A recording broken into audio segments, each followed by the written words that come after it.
Hey guys, in today's video, we're going to be reacting to a podcast that Andrew Tate's done where we're going to be breaking down the psychology, the persuasion, the marketing tactics which he's doing. Now, the reason I'm doing this video is because I made a previous video which covered him and a few people reached out to me and they were like, Rob, I want to see more of the long form breakdowns of sort of the psychology he's using, the persuasion he's using in it as well. So that's exactly what I've done, and I think I found the perfect clip for you today. Now, I've got to be honest with you guys, I've never purposely sat down and watched a long form Andrew Tate clip before and analyzed it. So this was new to me as well, and I've just done that now. I'm recording the intro after I've actually done the analyzing.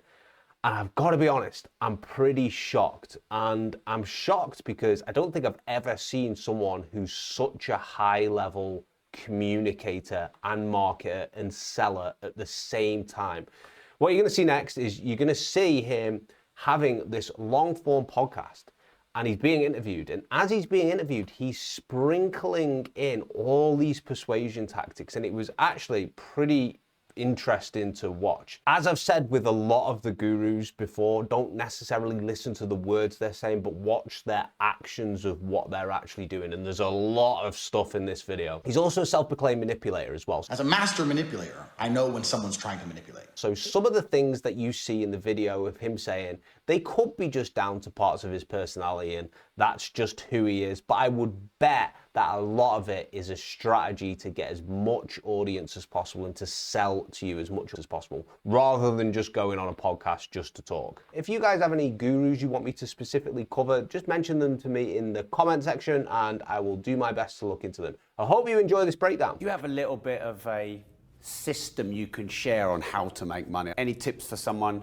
who's ready, but they don't yet know the how? Completely. So we teach it inside of the real world, of course. I keep mentioning it because it's so important, but there are 3 keys, I believe, to making money. So already he's just started talking and just started answering this interviewer's question, and he has done 2 things. Have you spotted them? First of all, he's made the call to action. He said, we talk about this in the real world. He's incentivized people go and check out the real world when it comes to, making money and things like this. Instantly, people who are curious enough are going to click off this and just going to go and search the real world and find out exactly what that's about, which is his course platform. Secondly, as well, what he did was open a loop. And what open a loop means in marketing and psychology is you start a thought, which then you finish later, but it keeps people interested in what you're going to do because they need to know what the end of the story is. So when he's talking about this, the ways to success, the ways to make money there, he says there's 3 principles, right? You can't just watch one principle and not watch the rest of them there. That's why amongst YouTubers, bloggers as well, lists are so important because once a person feels like they've read item number 1 of the list, they've kind of committed. They need to see what items 2, 3, 4, 5 are. Within his first few sentences, he's already done a few little tactics there to either encourage the growth of his business or encourage you to watch more. First one's perspicacity. You need to pay attention to every single time you spend money because you cannot make money. So the easiest way to learn how to get good at taking money is to pay attention to every time someone takes money from you. So next time you buy a coffee, don't just buy the coffee and drink it and think nothing of it like every brokey. Don't do that. Say, okay, why am I buying this coffee? Okay, I want a coffee. Why am I buying here? Well, this is on my way to work. Is there any competition around? Do I also want breakfast? Do they sell breakfast? No, they don't sell breakfast. I walk in, there's a long line. Why is there 1 member of staff? I'm low on time. I'm about to leave and not buy the coffee. They're about to lose money because it's taking too long. Most of the people in this line are businessmen. Why is there not a cute girl behind the counter? I bet if they paid a cute girl a little bit more, they'd still make a bunch more money because people come in here to talk to her. Again, very, very interesting point. There's infinite amount of sales courses, sales books out there, marketing courses, how to grow your business and everything. Tate is actually making here the point that I'm making on this video and have made over the last few videos. Don't pay attention to the words that people say necessarily, but pay attention to their actions and how they're actually growing the business. And we saw with some of the SMMA gurus, they were telling you to do all these techniques and that, but really they were botting the YouTube channels, and the YouTube channels were their main form of lead sources.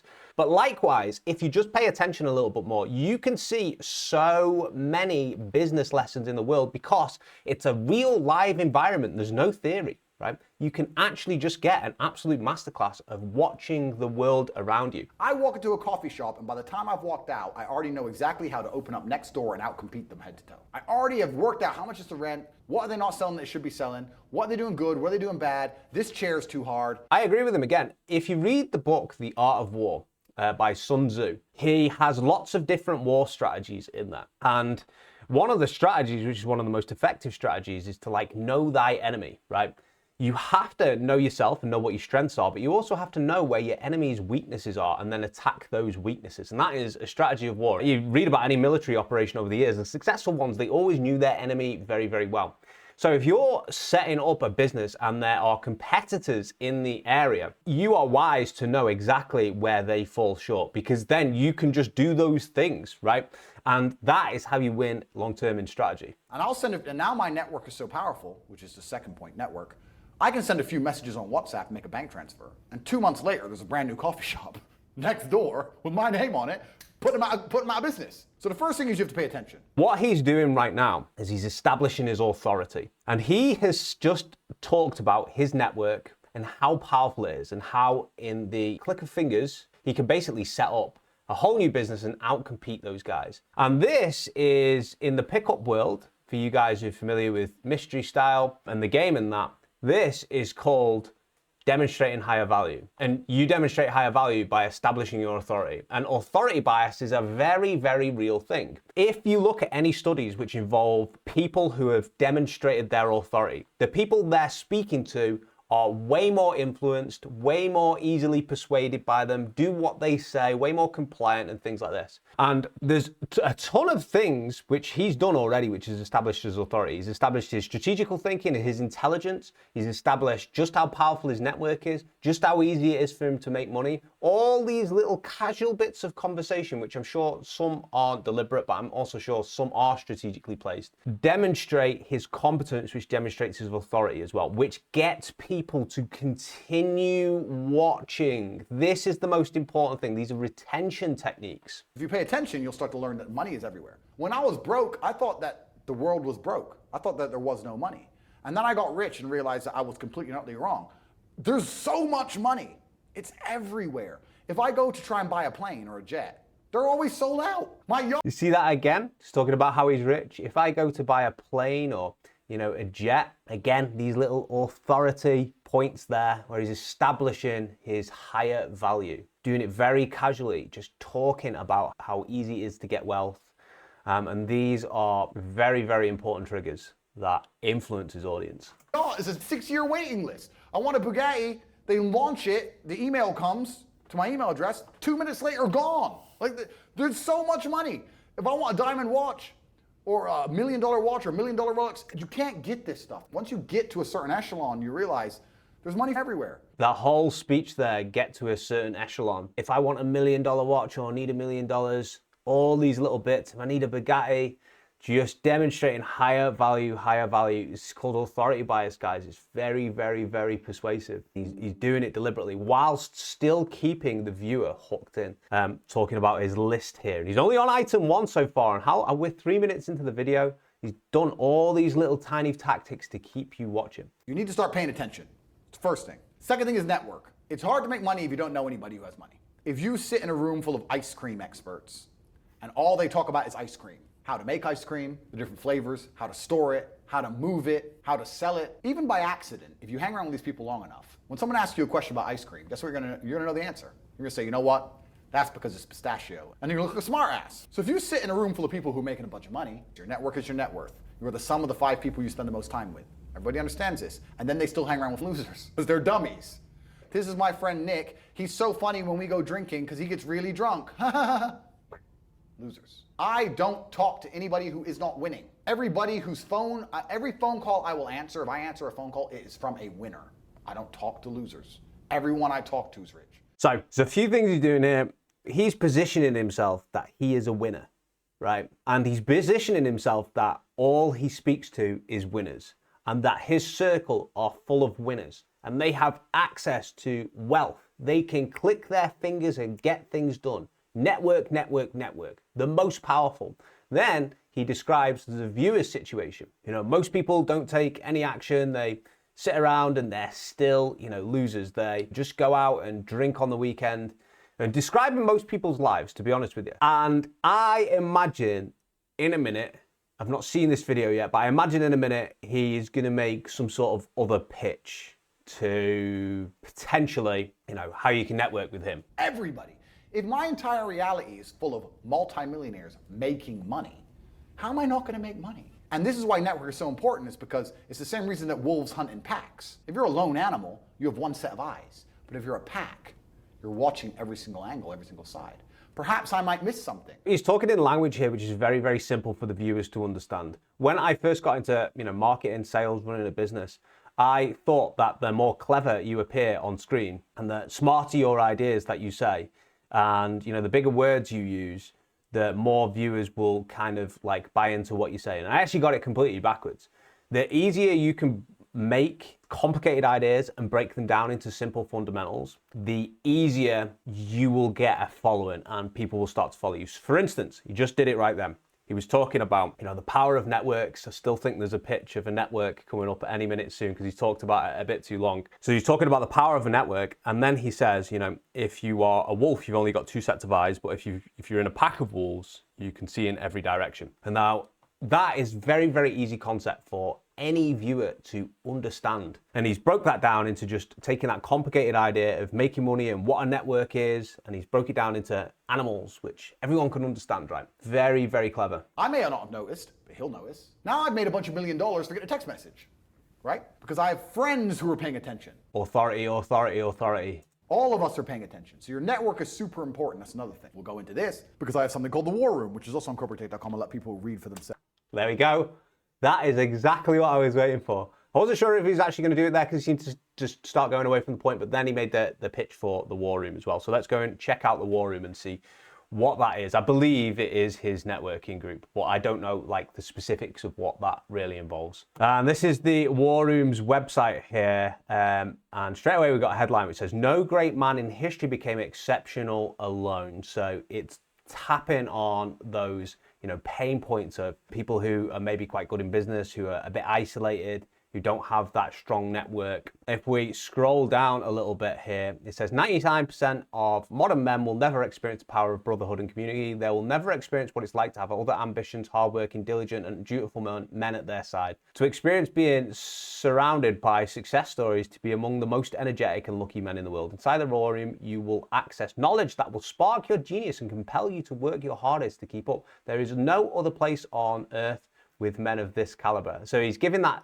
VIP feel in his copywriting there. I think, to be honest with you, I wouldn't say this copy is actually that effective. I would say that if he was going to market this a little bit better, he should probably talk about the experiences of the typical person who is likely to be reading this, how hard it is in the world, being isolated and being on your own. But instead, he's just kind of selling the features of the War Room a little bit. So I've just come over to the main page here. We can see that the War Room price is actually about $8,000.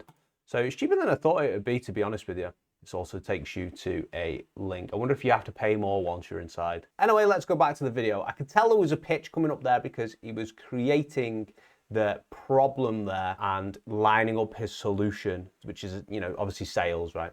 To pitch you and give you a call to action to go over to that website there. But that's my private network. And we specifically talk about money and a few other things. Is that more like a mastermind? It's the real world's how to make money, and the War Room's what to do with money. It's all on copywriting.com. I don't want to get off track, but it's there. But second is network. And third, it's to identify the reason why you don't have as much money as you want so far. And there's one of three reasons. You are either lazy, stupid, or arrogant. Those are the only three reasons anyone is poor. See what he's done then? He's opening up that loop again. So he's got a loop inside of a loop now. He's got his list of 3 things, and on the third item there, he's giving you another loop now. And I imagine he's going to explain why these 3 things mean that you can't do what you want to do, right? I've seen all kinds of marketing and things like this, but for the typical person who's not educated in this realm, it'd be quite inflammatory. It might be quite abrasive, that message there. You either, what did he say? He said stupid, laziness, which would encourage people to watch more, even the haters there, because they'd be like, oh, who is this guy? What is he saying that for? I'm not a stupid or lazy person, but I don't have any success, so he's wrong. Do you know what I mean? He's doing these things here very, very tactically. You have to identify and choose which one it is. The majority of people are the one I'm about to say at the end. So let's start with lazy. There are a lot of lazy. The majority of people are the one that I'm about to say at the end. Again, encouraging retention. Watching this video, we're only 6 minutes into this, guys. It's clear that he's very, very, very persuasive. There's lots and lots of things which he's doing here. I don't even know if he knows he's doing half of these things.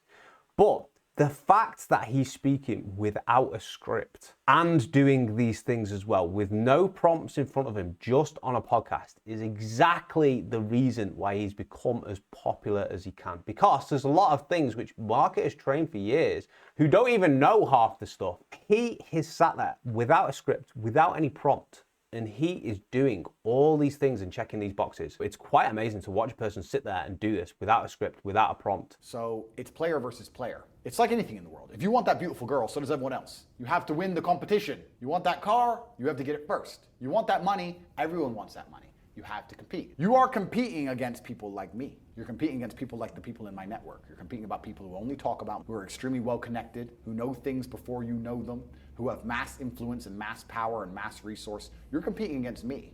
You're not waking up going, I want to make some money. You're competing against people like me. You're competing against billionaires. You're competing against hedge funds. How did these hedge funds keep growing? Where are they getting that?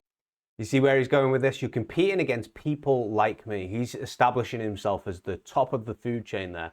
And you're competing against people like the ones in my network as well. What is he really doing here? Really, he's doing these things, but it's to make you want to join the war room there, because you can compete against him, someone of this top echelon, however he described himself before. He's got all this access to all these things, network, powerful network, money, can get a Bugatti anytime you want, millions and millions of dollars. You can compete against him, you're obviously gonna lose. That's the implication there. Or you can join him and have him as a member of your team who's helping you, who's the eyes on the ground. It's a very good marketing message again. From the brokies, they're robbing you.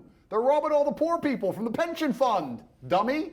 That's where they get it from. This is who you're competing against. So the competition is absolutely and utterly fierce. Understanding that you're a man with a small pistol up against a mighty army. If you want to add a little bit of laziness on top. So when I say people are lazy, they go, I'm not lazy, I work hard every day. You work 8 hours a day? You work eight? If I'm awake, I'm working. I'll be driving my Bugatti Chiron through Dubai, working. I'm texting at the same fucking time. I don't take a second off. I don't take a minute off. I don't relax, either asleep or at work. That's it. Next is stupid. I don't think many people are actually too stupid to be rich. You can be below average IQ and still get very rich. A very small percentage of people are too dumb to be rich. The slave minds, they'll never be rich because the matrix tries to keep you poor, because when you're poor, you can't think like we.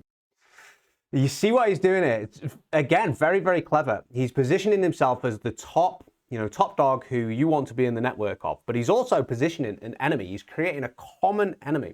And the common enemy is, the hedge fund, the government, the matrix, right? Who are basically taking all your money, taking all the poor people's money. And he's saying you can change and you can change your situation. But the people who are part of the slave mind won't be able to change. The slaves in society, the people who just do what the government say. Exactly.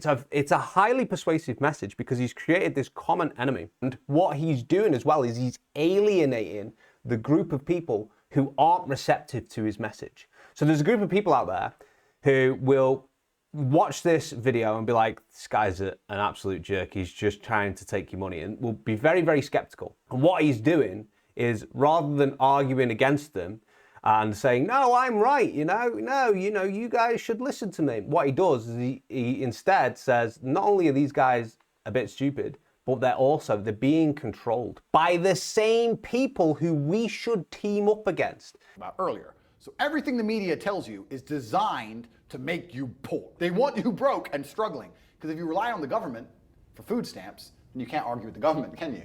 So that's what they want. So anyone who believes in the matrix and believes in media and believes in the lies they're told, anyone who sits there and goes, that's true, it's literally designed to make you broke. That's why it's all a scam. So he says these things in specific ways which are designed to make the typical person be like, you know what, this guy's speaking the truth. And I've actually seen comments like that where they're like, God, this guy doesn't miss, he's just speaking the truth all the time. But the problem is, sometimes when he doesn't speak the truth or when he exaggerates something, it's very hard to not be consistent. There's something called the consistency bias. Say you meet someone and within the first 3 seconds, you get an assumption about what type of person they are. It's very hard to change that assumption of who you think they are. Even if they show you all the other evidence, even if you've, just got this bad impression of them straight away, it's very hard for you to then change your mind because it goes against the consistency bias. He's doing all the authority bias things. He's also created this common enemy, and he's saying the media are manipulating you. When you start buying into those ideas, and they're highly persuasive, and you will buy into those ideas if you are, just a typical person, right? You then will stop being able to identify when suddenly one of his ideas are inconsistent with what he's been saying. Suddenly you will think that everything that comes out of his mouth is truth. And this has been shown in all sorts of different literature when it comes to people being persuaded by authority figures, people being persuaded by cults. When you have the consistency bias operating on your consciousness, it is very hard to escape that. Do your GCSEs, do your A-levels, get in debt, go to uni, get out, get a shit job, get a mortgage. Don't worry, when you've paid that mortgage off when you're 61, then you'll have enough money to go to Spain for holiday. Then your pension comes. Oh, government doesn't have the pension money anymore. Funny enough, hedge fund stole it. Pay half your money in your life in tax. So the whole scam, the whole story's a lie because they want you broke. They don't want you rich. If you're rich, you won't listen to them because anyone who follows the rules doesn't get shit. It's all a scam. It's all a lie. So the slave minds are fucked. But those are the only ones who are too stupid to make money. Anybody who understands that the Matrix is lying to them is smart enough. So again, he's triggering that consistency bias because if you ask a general person of the population and ask them to assess their own smartness intelligence, most of them would say they are, above average intelligence there. Most of them would. They've done studies on this as well. People have a tendency to overestimate their own abilities. So as long as you're smart, you will believe that the Matrix is lying to you. So now you know this, you would also know that you need a powerful network. A few, very small percent are too stupid. Inside of our school, at the height before the Matrix attack, we're relaunching now. We had 175,000 students. Maybe 2,000 we kicked out for being too stupid. It's step by step. Do this, do that, do this, and don't be lazy. The fuck? It's not that hard, right? So stupid's not the problem. So we have people who are lazy, very few are stupid, but the majority, the main reason most people are broke is because they are arrogant. So remember before, he identified the people who are, willing to take action, who can identify that their situation is being controlled by the Matrix, this common enemy. He has linked that to being smart. And he's also linked the people who don't listen to his message and who don't want to join his course as arrogant. So he's created this conflict here. The smart people will listen to me, and the arrogant people who won't listen to me. So he's explicitly saying that smart people will buy his course and the arrogant people who don't know anything, who are lazy, won't buy his course and won't take action on it. If I asked you as the common viewer, who do you identify with? Most of you would identify as smart. You probably wouldn't say that you're arrogant. At least that's what my experience has been, that most people who are arrogant, they don't seem to think they're arrogant because they probably wouldn't be arrogant. And what do smart people know? They know they need a network filled with powerful, influential people with lots of contacts and access to wealth, such as Mr. Tate there. You can see how he has made this very, very convincing argument all the way along. He's used different methods of persuasion, different methods of influencing you. He has used a bit of entertainment as well to make the viewer like him. And he's done all these things to craft the narrative that if you are a smart person who is a little bit more awake, which basically every single person identifies as, even if they're not, right? They all identify as this. Then you will do the right thing, which is save yourself by joining his course. If you aren't, this is the other bit, you obviously identify as an arrogant, lazy person who is controlled by the Matrix. You have a slave mind. You're forever destined to do the same things that you've always done. You're super woke. It's a very, very convincing narrative that he's put together. on the spot, on the fly, in the middle of a podcast. And he's cleverly used all these psychological persuasion tactics that are well documented if you look into research, all the way along the conversation, such as consistency bias, such as authority bias, such as opening and closing multiple loops, when keeping a loop open and opening another loop in it, whilst also establishing who the arrogant people are, while also establishing, a common enemy for everyone to focus on, the matrix. It's pretty crazy the level of, and this is a genuine compliment, the level of verbal IQ Andrew Tate has. There's other people who have a very high verbal IQ as well. We've got Ben Shapiro, who is a master debater. He is a master debater, and he can come up with answers bullet pointed, straight on the topic, as a rebuttal to whatever a person's saying, like instantly. Jordan Peterson as well, very, very high verbal IQ, can sit back and work things out very, very well. And all these people have established big audiences because they can speak here. Andrew Tate might be the most persuasive person here, but with great power comes great responsibility. And you can see, as I covered in the other video as well, he uses every single technique to basically wring as much money out of you as possible. As we covered in the last video, he actually has a PR team which will go and find videos where people are negatively commenting about him and send all these bots and fake engagement to try and change the narrative of what's being said about him. Very powerful stuff, right? He's also, we've seen him, really, really go down on how important it is to escape the matrix as well. And we've also seen him go pretty far with it and say that you can't really amount to anything unless you try and escape this matrix, and the solution just happens to be his course, right? We've seen him do these things, and we've seen him desperately try and persuade people. So as a person who implements psychology and persuasion into the marketing of, big brands, I think what he's doing is very, very manipulative on some level. And I think some of the other stuff he's done is genius level marketing as well. It is ethical to tell a story when he is slipping in little sentences, as long as they're true, right, about what he does, and he's establishing his authority and his credibility all the way along, demonstrating that higher value. It's very, very good to watch. And as he's opening and closing loops in this compelling storytelling, you can see why he's the most famous person, why he became the most famous person on the planet. And then on the other hand, you've got the bot comments using fake engagement on every video to try and change the narrative. You've also got him turning up to podcasts using every single persuasion tactic that he knows of, perhaps sometimes not deliberately, but other times it's obviously strategical. Rather than just sitting down and having a conversation, he's using every single persuasion tactic. And what's he arguing against? He's arguing against the matrix, because the matrix manipulates you, right? When he is actually doing the manipulating there, which is evident through use of all these persuasion tactics he's doing. Now, does he actually care about the well-being of his audience other than making money out of them? I'm not very convinced from what I've seen on the videos. He uses so many persuasion tactics that I think he does it for a reason, and that is just purely to get money out of people. I think he also probably likes to feel quite high status as well. But, that's just what I kind of am picking up from watching him. Happy to be proved wrong though. Let me know in the comments what you think, and I hope you enjoyed this video. If you want to see another breakdown, I need influencers, names of people and what they do. So give me the names, give me what they do, what they're selling and all that, and why I should cover them. If you want to see another Andrew Tate video, there's a lot more stuff he does as well. You'll see another breakdown video like this. Also let me know in the comments. But I need your feedback, guys. All right, take it easy. See you later.